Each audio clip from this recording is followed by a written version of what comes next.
ஆண்டுக்கு 4% கூட்டு வட்டியில் 6 வருடங்களில் ஏக்கு கிடைக்கும் தொகையானது 8 வருடங்களில் பியின் தொகைக்கு சமமாக இருக்குமெனில் ரூ 2602 ஏ மற்றும் பியின் பங்குகள் என்னன்னு கேட்கறாங்க. இந்த சம் இன்னைக்கு நடந்த குரூப் 4 எக்ஸாம்ல கேட்டிருக்காங்க. ஸோ இந்த சம்மை ரொம்ப ஈஸியாக சால்வ் பண்ணலாம். இங்கே வட்டிங்கிறது 4%, ரெண்டு பேத்துக்குமே ஏ மற்றும் பி ரெண்டு பேத்துக்கும் காமன் தான். அப்போ 4% எப்படி எழுதுவோம், 104% வகுத்தல் 100. அதே மாதிரி இங்கே 104 வகுத்தல் / 100 ரெண்டும் சமம் அப்படிங்கிறாங்க. ஏபி வரக்கூடிய தொகை ரெண்டும் சமம் அப்படிங்கிறாங்க. ஸோ நெக்ஸ்ட் ஏக்கு பார்த்தோம்னா 6 வருஷம். ஸோ இந்த பவர்ல 6 போட்டுக்காங்க, இங்கேயும் பவர்ல 6.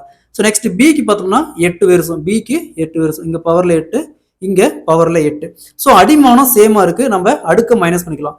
ஸோ இங்க 104 பவர் 8 இருக்குது, இங்க 6 இருக்குது. அப்ப 8ல 6 போச்சுன்னா 104 பவர்ல 2. அதே மாதிரி இங்க பவர்ல 100 பவர் 8 இருக்குது, 100 பவர் 6 இருக்கு.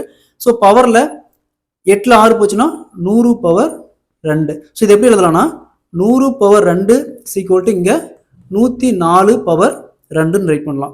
ஸோ நெக்ஸ்ட் இதை 100 பெருக்கல் 100, 100 2 டைம் இருக்கு. அதே மாதிரி இங்க 104 பெருக்கல் 104, 104 2 டைம் இருக்கு. ஸோ 4ஆல் கேன்சல் பண்ணா 25, இங்கேயும் 25. அதே மாதிரி இங்கேயும் 4ஆல் கேன்சல் பண்ணுமா 26 × 26. 25 × 25 625. இங்க 26 × 26 676.